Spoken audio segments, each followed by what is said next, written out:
Hey guys, Dave Menz, Laundromat Millionaire here in Cincinnati, Ohio, and my wife Carla and I, we are excited to launch the Laundromat Millionaire Business Podcast.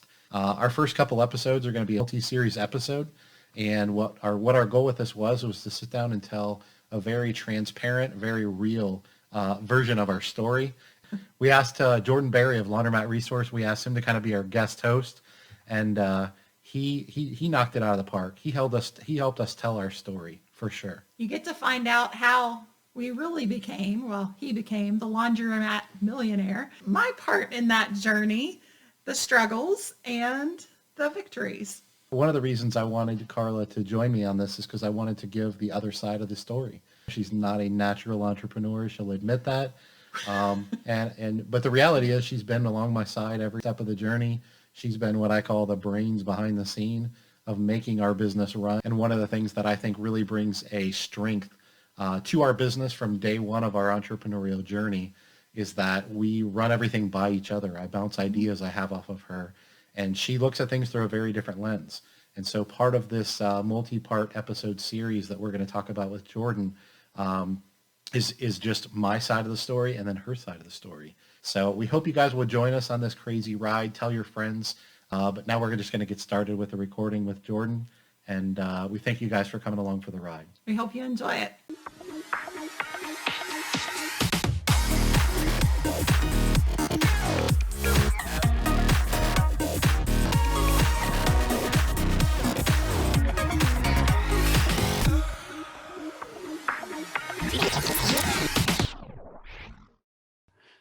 Well, guys, thank you what a huge privilege to let me come and interview and hear your stories. Thanks so much for letting me do this. Thanks for being willing to. We appreciate it. Man. No, seriously, man, it's my honor. And I'm really looking forward to hearing your guys' stories straight from your mouths. So let's jump into it. And I want to go way back. Tell us about Baby Dave. Fun fact about Baby Dave. I was actually born in Walter Reed Army Medical Center, which is, I told everybody when I was a little kid, that's where the president goes when he gets sick. That's where I was born, in that hospital, which a lot of people don't know that about me because they know I'm from Flint, Michigan. But my dad was in the Air Force when I was born. So we lived in Washington, D.C. Not too long after that, he got out of the Air Force, the military, and we went back home to Flint, Michigan. And that's where I kind of grew up the first 10 or 11 years of my life, which that's all where all my family, all my friends were. And that's where my parents had grown up basically their whole lives. So that was kind of home to me when I was a little kid. A lot of people know of Flint, Michigan for kind of the water crisis nowadays. Yeah, part of the reason we left Flint was my dad saw that the area was never great, but it was going downhill quickly. And he just saw it as an area he felt like he needed to get his young family out of. Kind of a dangerous part of town. So he started looking for job opportunities in other parts of the country.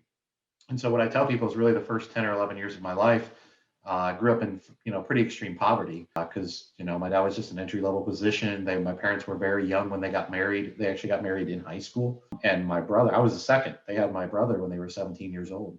And so, the first 10 years of our lives or so, my parents were kind of, behind the eight ball financially for sure. And then when I was 10 or 11, we moved to Cincinnati.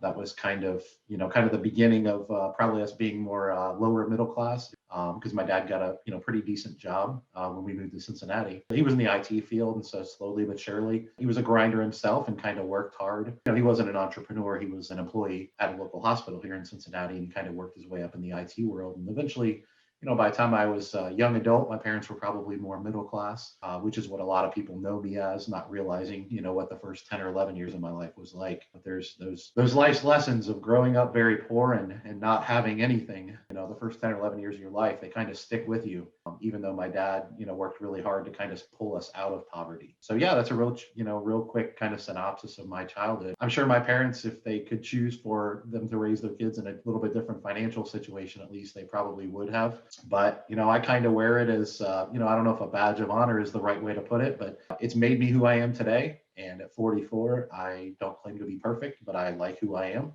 And it's absolutely brought me to this place in my life that I am. Those really, really tough life lessons as a young kid have, definitely kind of molded me into the man that I am today. They've made me incredibly ambitious. They've made me very stubborn, very driven. And so at the end of the day, I wouldn't change anything about my life, even though I I dealt with quite a bit of adversity, in my childhood. So yeah, that's kind of my, that's baby David's story.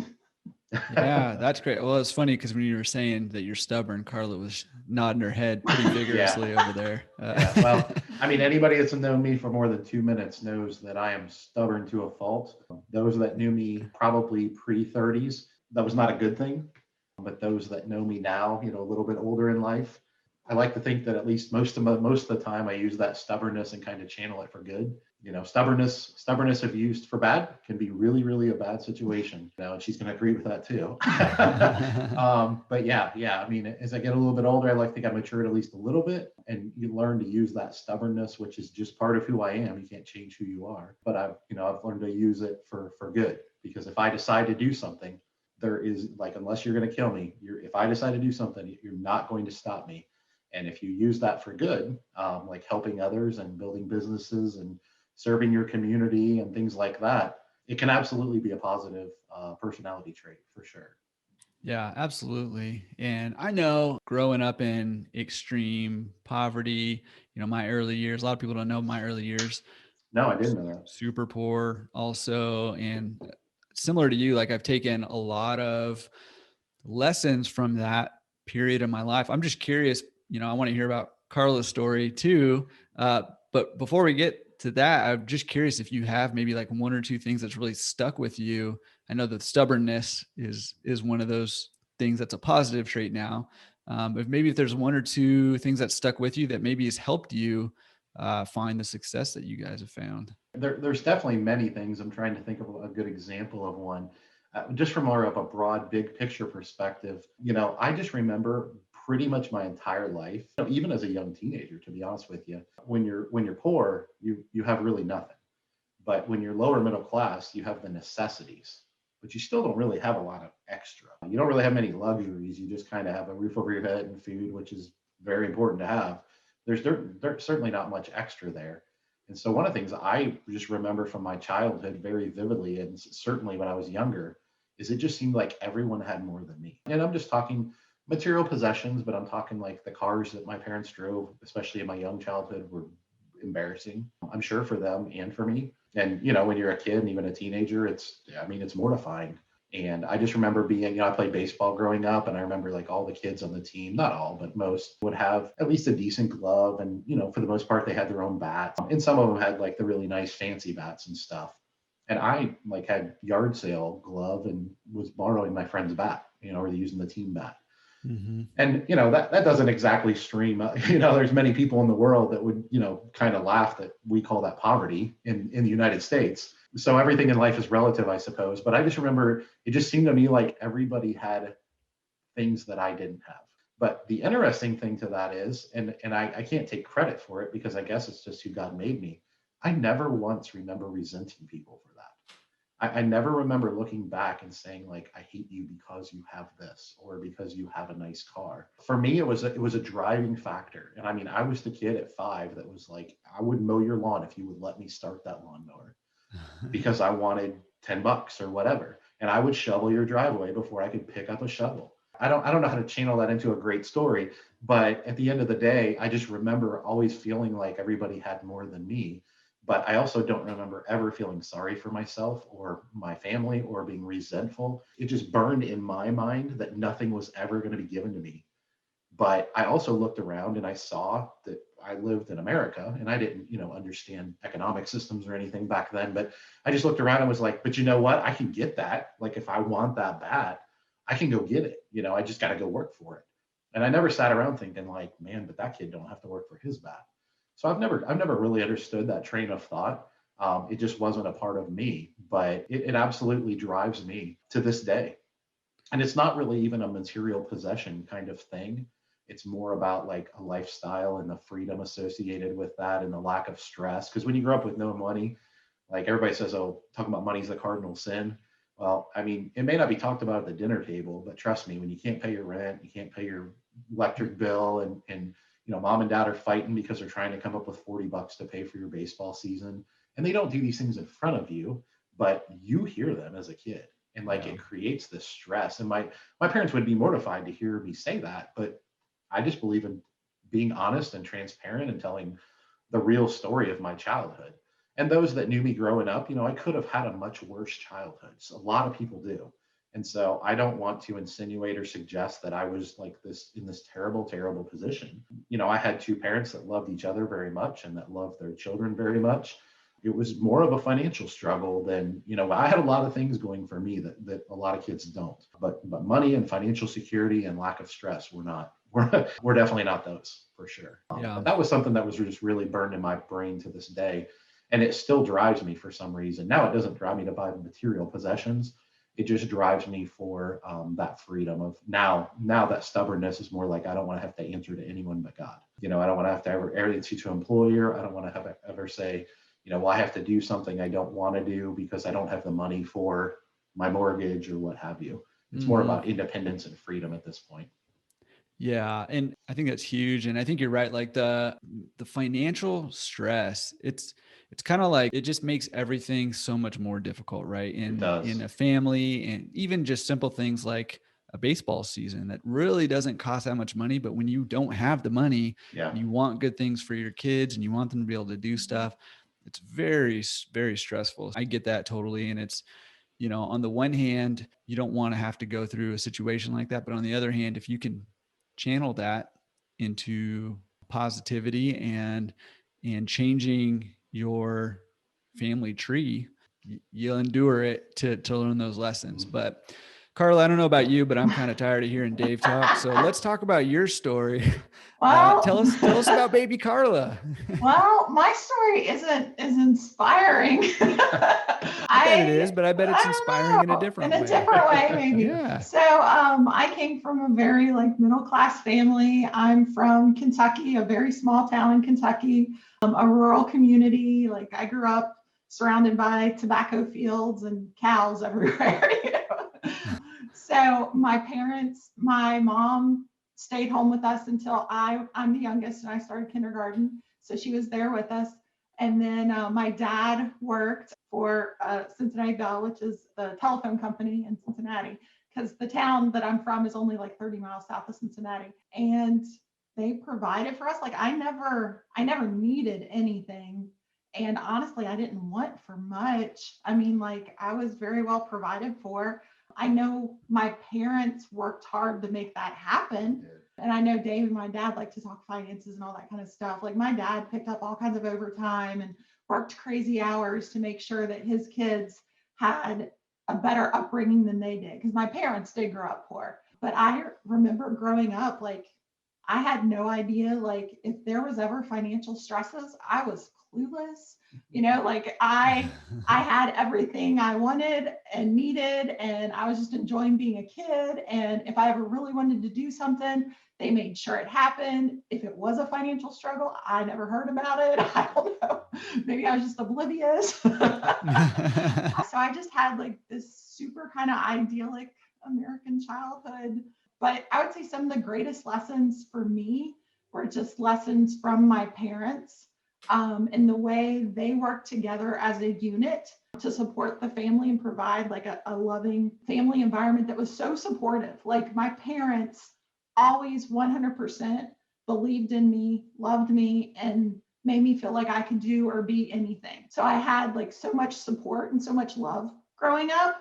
And I think that built a confidence. I think that has helped me as an adult when there have been times of struggle or whatever. There was never the question of, can we make it through? Can we do this? Mm-hmm. Because I've always known that I have that support network behind me, that Dave and I have each other to go through anything, that no matter what we go through, we're not going through alone. But also I still have, my family behind me. And, we have our faith in God that, we're not going to ever not be okay. May we struggle sometimes? Possibly. Mm-hmm. God doesn't promise that you won't have struggles in your life, but I don't ever question that we won't make it through.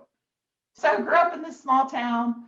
I was very academic. I was very into school, went to college. I loved school so much. I kept changing my major because I just wanted to major in everything.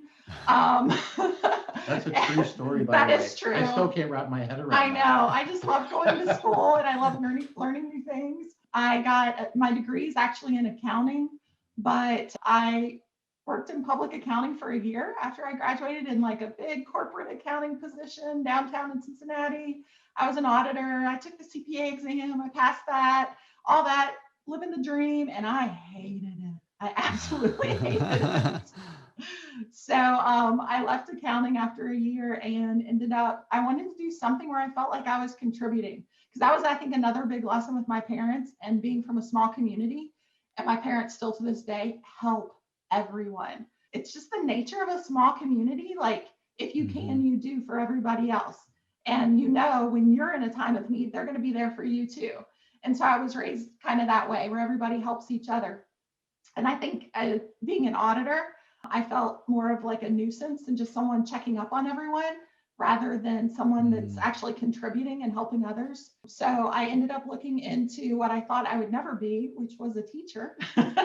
When Dave and I met, that's what I was doing, is actually teaching middle school math. I was on an emergency certification because they needed math teachers so badly in rural Kentucky. They were allowed to emergency certify me while I worked on getting my master's to be a certified teacher. So that's kind of the pre-Dave story of me in a nutshell. Yeah, well, a middle school teacher from an accountant is a pretty drastic right turn, and you know, middle school is like its own species even. Oh, so yeah. even They're within crazy. teaching, middle school is unique. Yeah, it was also like a major pay cut, by the way. Oh yeah, I'm sure. But I found what I really love to do. And that's another thing I think that my parents bestowed in me is you work so much of your life, you need to be working at something that you enjoy. If you can, don't make it just a paycheck, make it, you know, something that you care about and where you feel like you're contributing to the world in a positive way. Yeah, I like that. Well, can we get a little mushy? Like, can we talk about how your two stories merge? I'm just curious. Nothing's off limits as far as I'm concerned. Well, let's get mushy then. How'd you guys meet, get married, all that? Tell us the details. Dave had actually been married before. He got married fairly young, had a baby fairly young, and then got divorced. Didn't work out too well, but had a beautiful daughter out of it. And then I was in my first year of teaching, had left accounting. We met actually through Match.com. We're like, you know, the Match.com stories. We could be on the commercial. Actually ended in marriage. So we met online, and this was before online was as accepted, right? We didn't go around telling everybody about that. It's a little more accepted now. We, at first, just talked a ton. I know this will shock you, but Dave can really talk a lot. What? No. I'm surprised he's been quiet this long. I know. He's probably just curious what I'm going to say. So we talked for, it was month and a half before we arranged to have our first date and actually meet in person. And then we went out and I was like, you know, I like this guy, but he's kind of got a lot of baggage. So he was like, you know, just newly divorced. He had a kid. He had all kinds of stuff going on. And anyway, I was a mess. I'll just say it. She won't say it because she's too nice. I was a hot freaking mess when I married her, and I still can't figure out why she married me. So we dated, and I fell in love with, like, I knew he was not in the best place, but I knew he was a good man. He's a good man with a good heart, and I knew he could be a partner with me through life, which is what I saw in my parents. And that's what you want in a marriage, is you want someone who is going to be with you through anything, through everything, support you and love you in the good times and the bad. So he proposed to me about 6 months after our first date. And I said yes. And we got married a couple months later. It's kind of a whirlwind.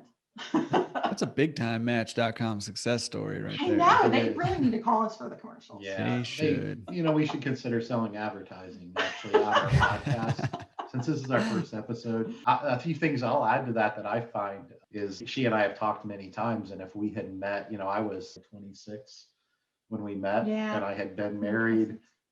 We had been together a few years and then married a few years and then divorced. And I had a little girl who, when we met, was 4. And she, was my world.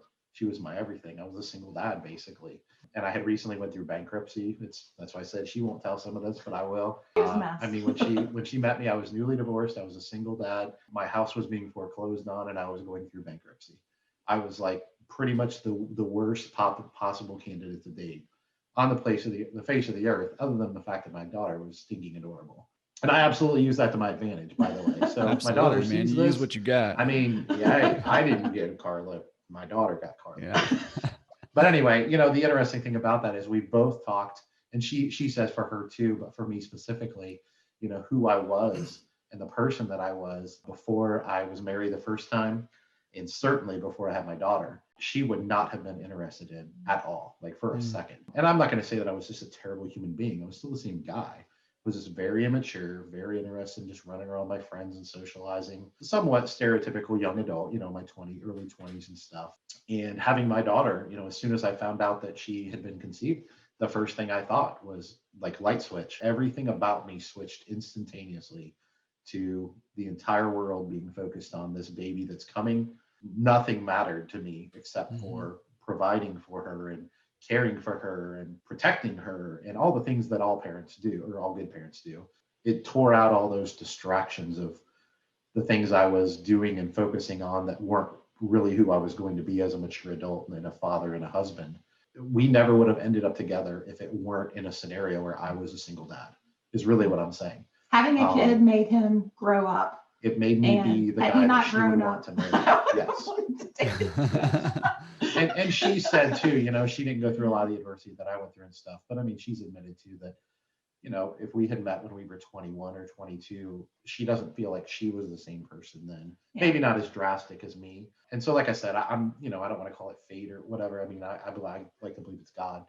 But we met and we came together at a time that wasn't necessarily ideal. Certainly wasn't a Hallmark story, at least from the baggage I was bringing to the relationship. But it was what it took to bring us together and to give us the life and the family that we have. So anyway, that's the version up to, us meeting and falling in love and getting married. One of the stories that I like to tell out of that when it comes to, us being entrepreneurs is, on our first date, I'm a very straightforward guy. I'm very blunt. I'm just like, this is who I am. I'm not going to pretend to be somebody I'm not. And we had already talked a lot and stuff. And I just looked at her across the table at dinner and I was like, there's only two things you need to know about me. I love my daughter more than anything in this world. And someday I'm going to own my own business. And that's it. That's all there is to this guy. I am no more complicated than that. And so obviously we eventually ended up owning our businesses, and we'll get to that in a bit. But that's, that was actually how our first date went. And I could, a lot of women be like, well, I think I need a little more substance of that. So looking back at it, obviously that wasn't 100% of who I was, but those were probably my two most passionate things about my life at that point, at least. Yeah. What did you think about when he said that to you? Well, so from my perspective, like owning a business it's never been a thing for me. My dad was always a little bit entrepreneurial, but my mom's very risk averse. And so she always kept him kind of reined in for the most part. But for me, so his daughter being his world, I very much wanted to have a family. And with him, I mean, obviously I got an instant family because now I have a beautiful stepdaughter, but I wanted to have more kids. To me, my biggest thing that I wanted to make sure I accomplished in life was to have a family and have children and a husband that I could love as much as I felt my parents had loved me, to give another generation that love and support that I got to grow up with. So his daughter being his world, that perfectly tied into my goal of raising a family and loving them just unconditionally. And then the second part, the owning a business, to me, that said, okay, well, at least he's got some ambition. I can be along for the ride on that. It's not really my thing, but I can support you. Little did you know the implications of that. Yeah. I know. She thought I was a normal human being. She had well, we won't go that far. Okay. So when you got married, obviously you were not the Laundromat Millionaire. Bankrupt. I was literally. I literally filed for bankruptcy a few weeks before our wedding. I mean, I'm not exaggerating. Yeah, that's what I want to kind of get at, is because how did you get from newly divorced, young daughter, meeting somebody and getting married so quickly, filing for bankruptcy, all in sounds like a relatively short span? How do you recover from something like that and make something out of that? Can you talk us through what was life like after you guys got married, and what was the path you guys took? I would say the biggest thing to fix his mess was honestly just smart decisions, being conservative, and time. for bankruptcy and stuff to come off your credit report and all that. It just takes time and good financial decisions. He was merging with me, and I was very much raised, you never carry a balance on a credit card. As soon as you use it, you pay it off. So I had zero debt. I had a car that was fully paid off because, mommy and daddy had bought it for me. It's not really my doing, but I was in a good position as far as all of that. We just made sure to make good financial decisions, and we didn't make our life any bigger than we could afford. I was teaching full time. He was working at Cincinnati Bell at the time, full time. So we both had decent jobs for our ages because we were in our mid-20s. We had a daughter that he had shared parenting of, so we had her half the time. We started off in an apartment, and we made sure it was something we could totally afford. We never ran up credit cards or anything like that. We didn't spend more than we could afford to spend. And we started plugging away to have savings accounts too. After a year of being married, we found a home that we got a really good deal on. And we stayed there until just this past year. I mean, just really not overspending and being smart about how you use your money, about not having debt that doesn't help you further yourself. And time of making good, smart financial decisions. That kind of stuff kind of falls off your credit history, and you go to where now, our credit history is wonderful because the bankruptcy's been long ago. Yeah, and I'll say too, Jordan, from my perspective, I didn't always make good financial decisions, and I didn't know how to handle money properly. And unfortunately, financial education, when you grow up in poverty, a lot of the reasons people are not always, but a lot of reasons people are in poverty is a lack of education, right? And not like going to school education, but a financial education. And I certainly didn't grow up with that and didn't have that. And so part of what led to my bankruptcy was my divorce. That's a tough thing to overcome financially. And that was certainly part of it. I probably wouldn't have been bankrupt if I hadn't been getting divorced. But the reality is I've always been big on, I own this. This is my doing. I put myself in this situation. I've always been really, really big on taking failure. I've never been afraid of failure. I've always been really good about taking failure and saying, hey, it happened. It is what it is. It's not permanent. Now, what can I learn from it? Because I'm not dead. Like, I got a whole life ahead of me. And at this point, I'm 25, 26 years old. So one of the things I did is look at a very different situation. And I eventually ended up in the place that she was when we got married, financially speaking. So we agreed on virtually everything. She agreed on it because that's how she'd been raised, and she'd always done that. And it had worked for her parents, and it had worked for her. And, her parents weren't wealthy, but I mean, they were financially secure, financially free. And so, why wouldn't she look at that model and say it works? I had grown up very, very different. And I had looked at the situation and said, I'm bankrupt. Obviously, what I did financially didn't work. I'm smart enough to look at other people and say, well, what I did didn't work. Let's look around and see if I can learn from people that have done something a little smarter than me. It's not like I just became conservative with money overnight. I just said, hey, I'm 26. The bad news is I got to start over. But the good news is I'm not 86. And so I'm going to take these brutal lessons that life has dealt me or that I've dealt myself, and I'm going to learn from them. And I'm going to use this divorce and marriage and I'm going to reboot, because once again, every decision that I made was about providing a life for my wife and my daughter. And I was like, I'm going to reboot at 26 and I'm going to do things very differently. So we came from very, very different paths once again. And we reached this point of agreement on virtually everything, especially financially. And we came from a very different place to do it. We came there and came into agreement. And so shortly after we got married, I didn't have any money, but she had a decent savings account. Neither one of us had any debt because I was bankrupt and everything she had was paid for. And once she said, we both had pretty good middle-class jobs. So you combine those two, live in a modest apartment, and you're not killing it, but you're doing pretty well financially. And we had my daughter, part of my agreement was we had to provide for her 100% financially. And so we took that responsibility on, and then we looked and said, okay, what does our life together look like financially and goals and ambitions? And at that time, as she mentioned, she was emergency certified to be a teacher, but emergency certification is just that. It's like an emergency. It's temporary. You can only have it for a couple of years. Right. And so she basically had to get her master's degree in teaching to stay in teaching. And when I met her, she was just head over heels in love with teaching. And so we knew that was a priority. And so we looked and said, okay, well, we don't have any debt. We are where we are. We don't want to go in debt. We made a couple decisions shortly after getting married that were financial/life decisions. And as she mentioned, one of them was buying a fairly modest house. And we made a decision that was important to do. And then the other thing was to cash flow her master's degree.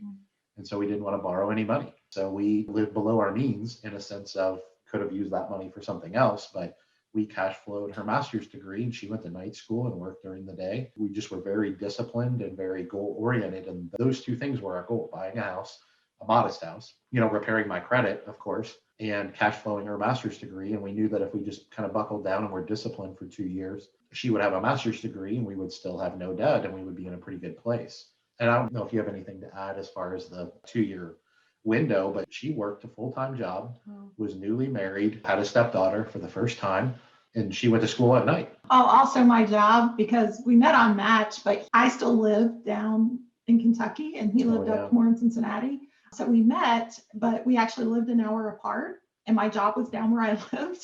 So when we got married, I was also commuting an hour each way. Yeah, so that was and doing my master's. But luckily my school was on the way to his house, or well, our house now. So that helped. Yeah, so it was crazy. Those first few years were, really tough on her. They were tough on me in a different way because I was still kind of a single dad and she was gone a lot. But, we knew that there was a short-term sacrifice associated with that, to accomplish our goals. And that was really our only focus, to that point, was just getting her a master's degree, not having any debt. And we knew that it would take some time to kind of reboot my credit and repair it, so to speak. That would be our short-term financial goal, was to get her a master's degree and then kind of reboot our goals and dreams from that point. Well, and after that, I wanted to start having kids. That was my focus. I'm like, get my master's done and then we can start having more kids. So, and he was like, oh, okay. Like, you want a business? I'm having kids. She's obviously being facetious, but I was so head over heels in love with my daughter and being a dad. It was a no-brainer for both of us. She had always dreamed of having children, and I don't know that as a little boy I dreamed of having children, but I definitely wanted to grow up and get married and have a family. But then once I had my daughter, I was like, yeah, I'll have more kids. This is amazing. So she didn't really have to twist my arm, is my point. All right. So now you're working at Cincinnati Bell, you're teaching I'm and teaching. going to school. You're not the Laundromat Millionaire yet. Okay. We are definitely not. So I would say those years he was more into building his financial knowledge than necessarily looking at starting a business. It was more like it was a learning time for him. So he was working at Cincinnati Bell during the day, but he was always reading books and looking online at different stuff just to build that financial knowledge. The thing that I remember very vividly is, shortly after she graduated with her master's degree, it was like, okay, goal accomplished. What's next? Because we were both young. I wouldn't say she was near as ambitious as me because I'm kind of off the charts, but she was definitely all about like making a better life for our family, for sure. And so, we had a conversation one night, which I would guess that I probably started. And I said, all right, we have your master's degree. We've got a home that we can live in for a long time, because it was a modest home, but it was a decent size. So we knew we weren't going to outgrow it. And I looked at her and I said, you remember that first date when I said, my daughter means everything in the world to me and someday I'm going to own my business? And she said, yeah. She said, well, before we start making new goals and plans for our lives, if you're serious about that, then we need to start planning for that, because we didn't really have any money or any nest egg. We had a small savings, but nothing substantial. And so once again, growing up in poverty, I knew nobody was going to hand me anything. And I had been working on my knowledge pretty intensely in my education. So I felt like I was becoming prepared to do that. But I looked at our finances and I was like, well, great. We have no debt. We live well below our means, but we also don't really have, like, how would we buy a business? We don't have any money.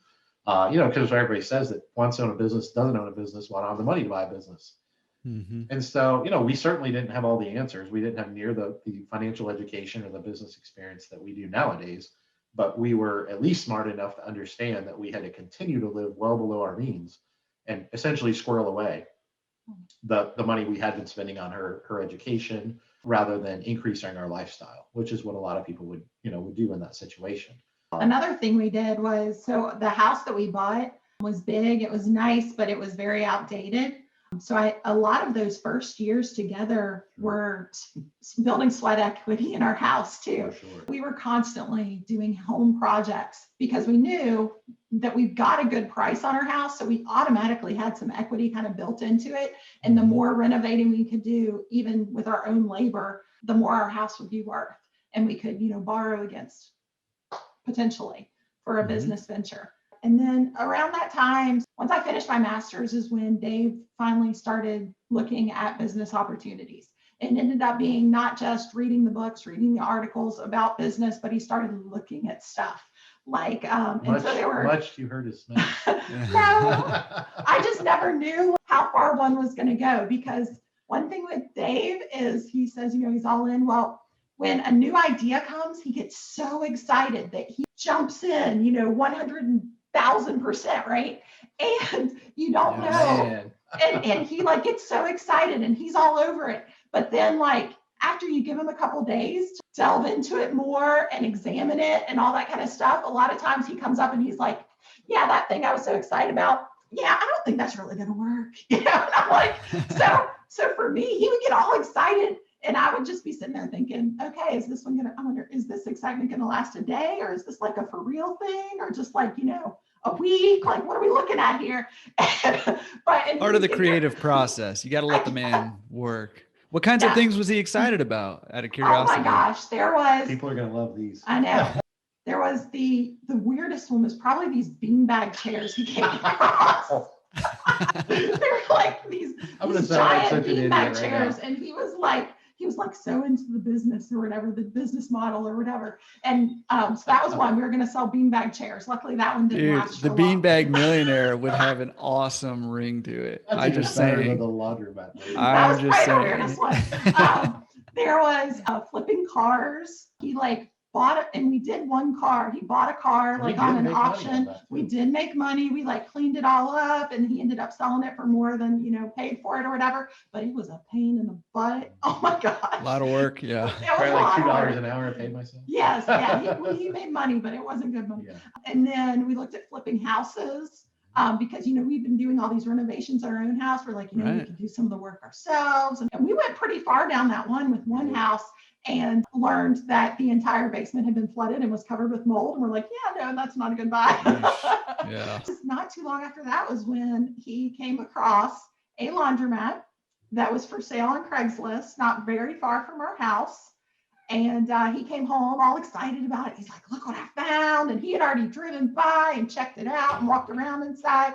And, you know, I'm in the same mode of, okay, is this going to be like I'm excited today and it's not a good idea tomorrow? But, you know, I can't say any of that to him because he's really excited. He wants me to be excited too.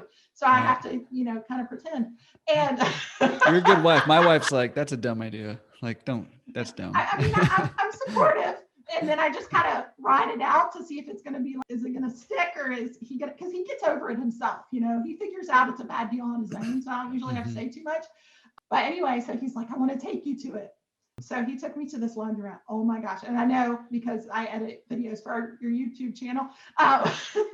When you and Dave do things, this would definitely have been a zombie mat, as Brian Grell would like say. She is so proud of herself right now. You have no idea. I know. I actually like. So you sound like an industry veteran, and it sounds like you need to come on my podcast and talk laundry with me. This was, oh my gosh, it was scary. And he walked me into this place, and it was dirty and it was dingy.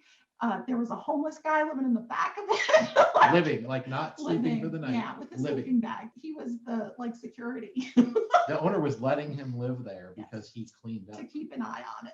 Anyway. No kidding. And it's more common than we'd like to think. Yeah. Jordan's not surprised, actually. Yeah, no, I'm not. I walked in and my eyes were big and I was like, oh. Dave's seeing gold and you're seeing the trash. I'm seeing not pretty. I would not want to do laundry here. I'm gonna take over because this is like a pivotal moment in my life, and I remember it vividly as if it were yesterday. I have every bit of excitement that she's describing, like probably times 10, because I actually believe this could really be it. And this is like probably a week or two later. Like this isn't just the same day. I've actually done a little bit of homework over a week or two.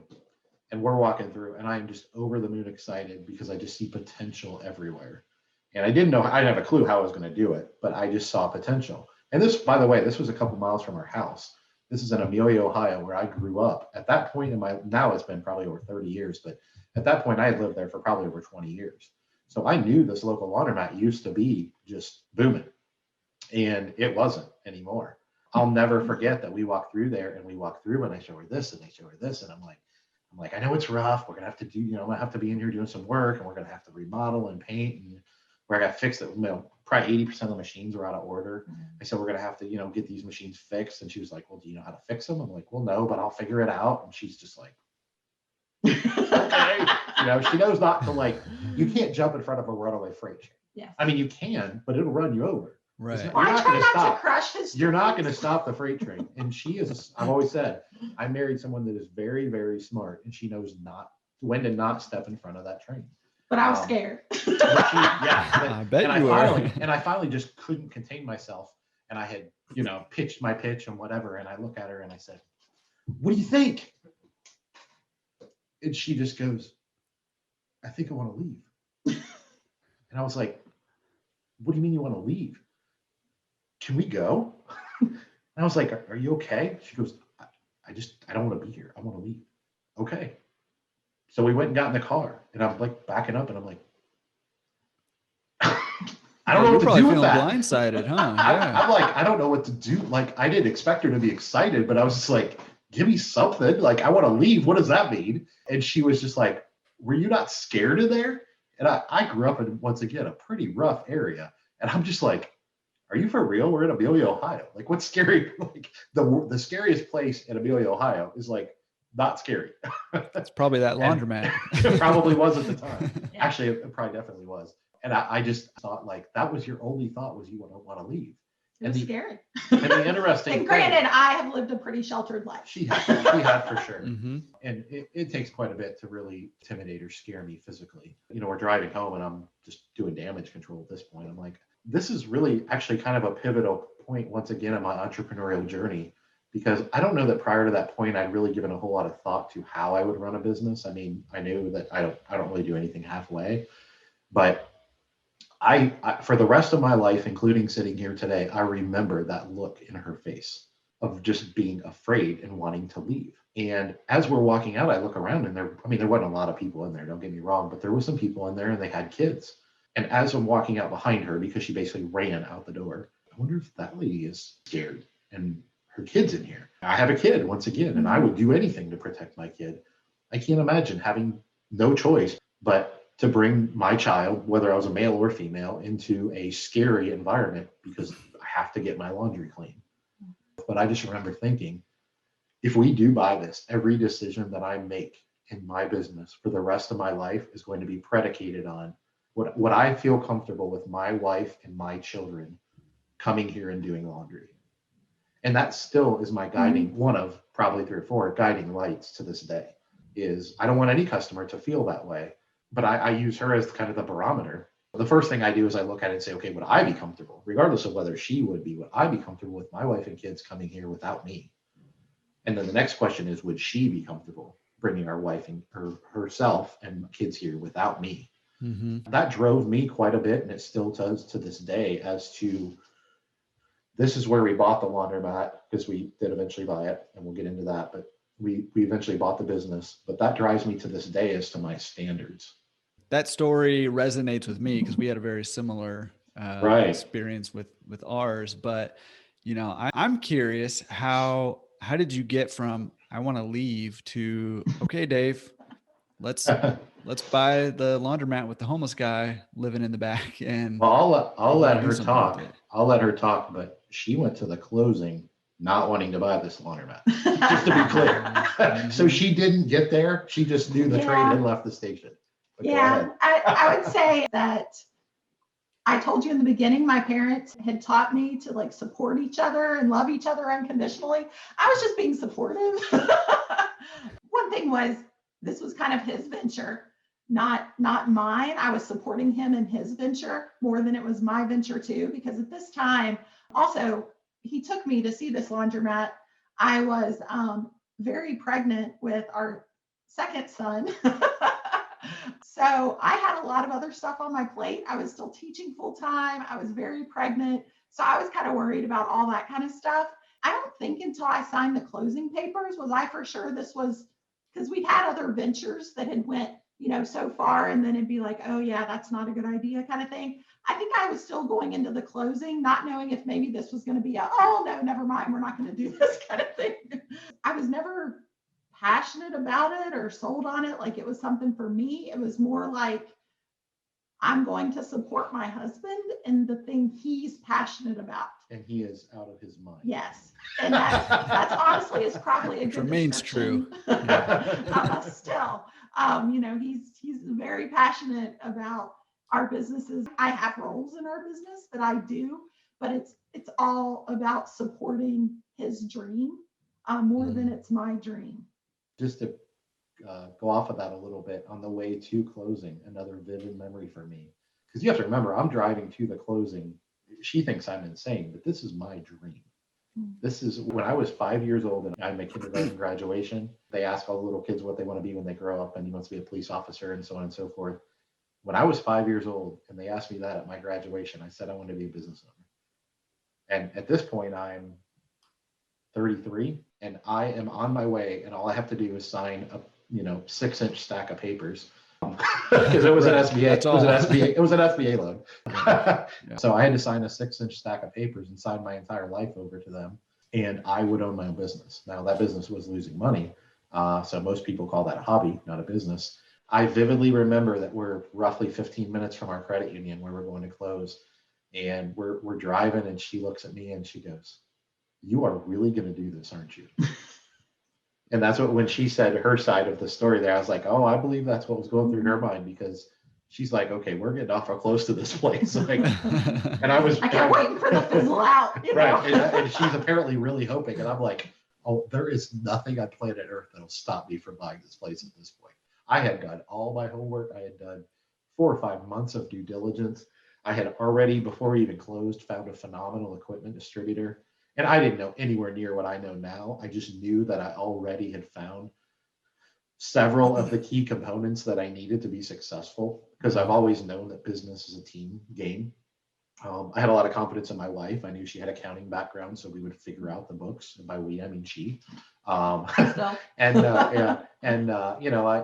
had found a local attorney that knew business stuff fairly well, and he had guided us a little, and we had put together the makings of a team. And I felt like I had done my homework. I had visited, as far as market research, I didn't really know what I was looking at, but I went around to pretty much all the laundromats in the local community within 15 or 20 miles of this store and looked at them to see, like, okay, well, if I fix this up, I mean, if I spend money on this and time and sweat and equity, the business is going to go up. And I didn't know a ton about the industry, but I just knew that when I looked at all the other laundromats, they were every bit as bad as this one. And I knew the community, and I was like, well, there's a bunch of people that live around here, and they got to have somewhere to do their laundry. There's a lot of apartments and trailer parks and very, very modest entry level single family homes and things, starter homes as they call them and things like that. And I'm like, yeah, these people have to do their laundry somewhere. So I just felt, I felt very confident that I had done my homework, and I knew I had way more to do. But the one thing that I've never lacked, I've never had much confidence in, I have a terrible memory. I was awful at school. But one thing I've always had tremendous confidence in myself in is if I ever decide to do anything, there is nothing that will stop me. Nothing. And I knew that as a little tiny kid. It's where the stubbornness is actually beneficial. Yes. And because even as a stubbornness kid, turn into grit. Like you won't give up if you want something. And even as a little kid, I knew that about myself, and I didn't care if anyone on planet Earth knew that about me or believed that about me. I wasn't the most confident child in the world, but I did have this insane confidence in myself that if I decided to do something, my point is that I knew I would figure it out. Like I didn't know how I would do it, but I knew I would not stop and I would figure it out. And going back to, buying this first laundromat, even though I was scared with what it was and I didn't see the potential that he was seeing, I knew when in supporting him, like I trusted him. I didn't trust the laundromat, but I knew whether this venture happened or not, or whether it was a success or not. I didn't know if it was going to be successful, but I knew he wouldn't let our family suffer. That it didn't matter, if this whole laundromat thing ended up being a total bust, we lost money on it or whatever, and we had to pay the bills by him delivering pizzas when he got home from work, that he would do that, so I knew we were going to be okay. So I think that was part of it too. It's just with my trust in him, not necessarily the laundromat he picked out, that I could support him in this venture. So another thing he didn't mention is we closed with a 2-week-old. Yes, 2 weeks after giving birth, we buy a laundromat. Yeah, I'm glad you brought that up. I totally dropped the ball on that one. Yeah, we're driving to the closing, and we have a 2-week-old at home with grandma and grandpa come over to watch the 2-week-old. It's the first time we had left the baby, and we have a 2-year-old home. So we have a toddler too, and my daughter who was probably 10 or 11, something like that. Part of our discussions in this couple-month process was you couldn't have picked a worse time to do this. Mhm. And I'm a firm believer in, when opportunity knocks, if it's the right opportunity, you just don't turn it down. You figure it out. It's just not an option. And I think I know she would have been totally okay with, hey, if you want to buy 8 laundromats someday, fine. But can we wait 2 years? Can we wait till we don't have toddlers? Right. Definitely not a newborn and a toddler. Yeah. There was a lot of guilt for me associated with making that decision. But I believed then that it was the right decision, even though I knew she was also right. I knew it was horrific timing, but I also knew we weren't in an ideal situation. We hadn't inherited a bunch of money. We couldn't just get a business whenever we wanted. We were going to have to go in to a business like this. I knew I would have to keep my full-time job. So there's not a whole lot of businesses out there that are passive or semi-passive where you can work a full-time job. We had roughly $25,000 saved up at this point. There's not a lot of businesses that you can acquire and run, quote unquote, on the side of a job and build them into something that's going to be profitable. One of the things that's unique about the laundromat industry is that there is a pretty low barrier to entry if you're willing to do extreme things, which I was. And I knew I didn't have another option. I didn't just have $500,000 sitting around and be like, I'm going to buy a pizza franchise or whatever. And so I knew that the opportunities that we would have based on our financial situation were pretty limited. I couldn't pass it up because it was part of it too was I looked at this and said, well, there aren't too many situations where we can do something like this, but this thing is also 2 miles from our house. And so, okay, maybe I wait a year or two and our kids are a little older, it's a better situation. And maybe I find another business or laundromat that I can enter with very little capital and quote unquote run semi-passively. But wherever I do it, it's not going to be 2 miles from my house. It may be 45 minutes from my house at that point. Mm-hmm. And I knew that I had an hour commute myself each direction to work. I knew that no matter what happened, the fact that it being 2 miles from my house was going to help with this insaneness. Honestly, looking back on what it took to get that done and stuff, that's probably the only thing that kept us sane, or at least me sane, probably her too. I don't know if I was feeling overly sane at that time. And she probably didn't think I was sane either. Was the fact that the only thing we had going for us was that it was close to our house. So if I was going to work till 10, 11 midnight and go home and sleep, at least I had a 2-minute drive. I didn't have an hour drive. And so, yeah, we eventually went to closing I guess you can always be in a worse situation. Obviously, if I had turned around on the way there and left, she would have been tickled pink to not close on that business. Right. But obviously, the reality is she was willing to do it. So, but I can't say it was my dream. No, far from her dream. And not too many people have that dream. I was going to say, I don't know that too many people. I mean, us entrepreneurs and business owners are a special breed for sure. Even we know that about ourselves. Entrepreneurship aside, I don't know that anyone grows up dreaming to own a laundromat. Definitely not this one. Yeah, and if you do, it's a very nice laundromat. It is nice now. If you do, it's not the laundromat we purchased. That's for sure. Tell us what that was like after you closed. So we closed on the laundromat, and I had taken the day off of work. She was on maternity leave. We signed the papers. We left. We obviously met the previous owner at the closing. And our agreement was when we got done signing the papers, he obviously got his check. He would follow us back to the store and give us the whole, the bucket of keys and all the craziness that comes with a coin laundry. And he would kind of, spend a few hours kind of showing me the basics of, how to open a change machine and just silly stuff. Short of maybe my children being born and my wedding day, I'm not sure I've ever been more excited in my life. And I'm just like, the only thing I knew was this is mine. It may be a hot mess, but it's my hot mess. Yeah. Well, listen, you guys are inspiring. Your story, both sides of it is very inspiring. And I think eye-opening too, right? Like you've said, like we've mentioned already, people need to know what it's going to take to find success. Man, I just thank you guys and cannot wait for future episodes. Thank you for being willing to guest host our co-host. I don't even know what it's called. Well, thank you for helping us tell our story.